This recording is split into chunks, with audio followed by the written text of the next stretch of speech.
아침 묵상 2026년 4월 9일 목요일 아침입니다. 오늘은 시편 81편 1절로 16절 말씀을 통해서 아기처럼 순전함으로 입을 벌리게 하소서, 이런 제목으로 말씀 묵상의 은혜를 나누겠습니다. 오늘은 목회사관학교 6주차 절반이 지나는 날입니다. 귀한 헌신을 해주신 강사님들과 우리 사관 생도들에게 진심으로 감사와 박수를 보내드립니다. 이날 주님은 어떤 말씀으로 인도하실까? 본문은 이스라엘의 주요 절기인 초막절과 나팔절에 불렸던 능력이 되시는 하나님을 향해 부르는 시입니다. 4절, 이는 이스라엘의 율례요 야곱의 하나님의 규례로다. 초하루와 보름과 명절에 나팔을 불면서 이 능력의 하나님을 찬양하라는 기쁨의 초대장이지요.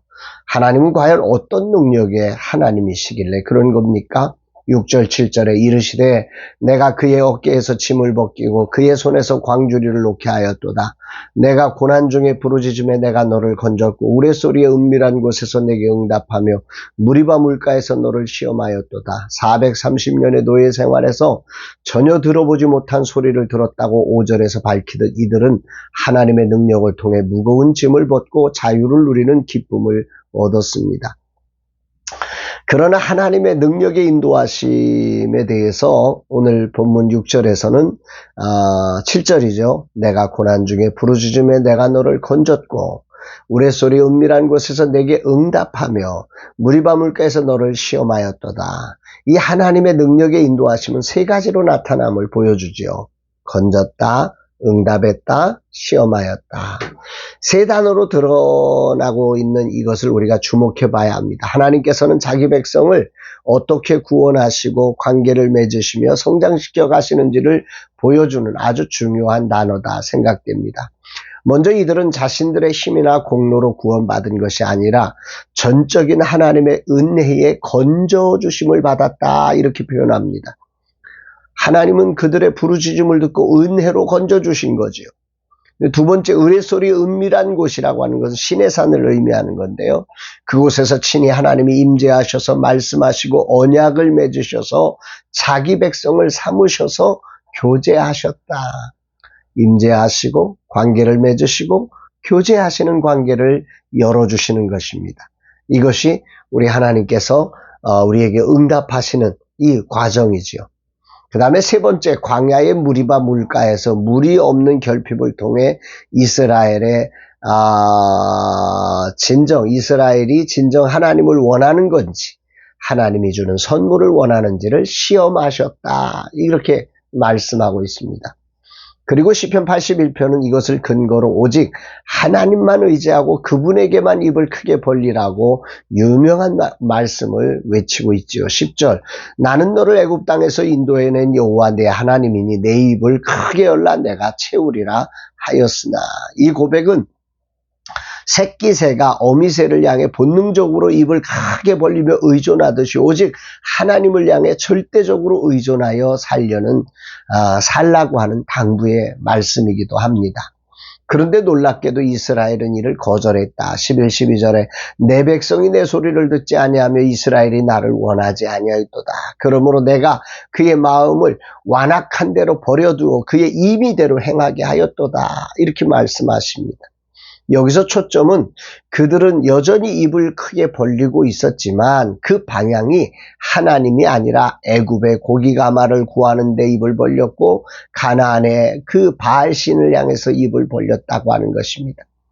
오늘 아침 이 자리를 이렇게 이 말씀을 묵상하면서 왜 그랬을까? 이스라엘 백성들은 그 능력의 하나님께서 그들을 건져내셨고 응답하셨는데, 그리고 사랑으로 그들을 단련하시기 위해서 시험하셨는데 왜 이스라엘은 엉뚱한 곳으로 가서 입을 크게 벌리고 있었을까 생각을 해봅니다. 이 문제는 지금도 계속되고 있는 문제이고 또 내 안에도 이런 마음들이 존재하기에 이 앞에 머물러 서서 저를 돌아보게 됩니다. 하나님의 사랑은 우리가 원하는 것을 채우는 데 있지 않습니다. 우리를 하나님의 형상으로 회복시켜 하나님 나라의 대사로 세워감에 있기에 무리바의 시험을 거친다고 하는 사실을 우리는 기억해야 합니다. 그러나 우리는 당장 눈앞에 보이는 결핍을 채우기 위해서 이런 시험의 자리를 박차고 나와서 빨리, 그리고 내가 원하는 것을 약속하는 우상을 향해서 입을 크게 벌리는 이런 습성이 있는 거죠. 과연 오늘 나는 어디에 입을 크게 벌리고 있는가 돌아보게 됩니다. 목사로 살아가는 내게 세상을 향해 입을 크게 벌리는 태도는 사라졌지요. 그렇지는 않지요. 그러나 심각한 것은 하나님을 향하여 입을 크게 벌리는 태도, 즉 온전히 신뢰하고 전적으로 의지하려는 태도에 틈이 생기기 시작했음을 돌아보게 됩니다. 오늘 내가 하나님을 전적으로 신뢰하여 부르짖는 태도와 입의 크기를 측정해 봅니다. 과연 어떠한가? 전적인 신뢰 속에 악인은 수시로 입을 벌리는데요. 우리 아이를 키울 때 생각하면 볼에다가 손만 갖다 대도 아이는 입이 확 돌아왔습니다. 오늘 우리는 어떨까요? 우리는 볼에다 이렇게 손을 갖다 대면 입이 안 갑니다. 우리는 막 뛰쳐나가죠. 왜 이래? 그러는 거죠.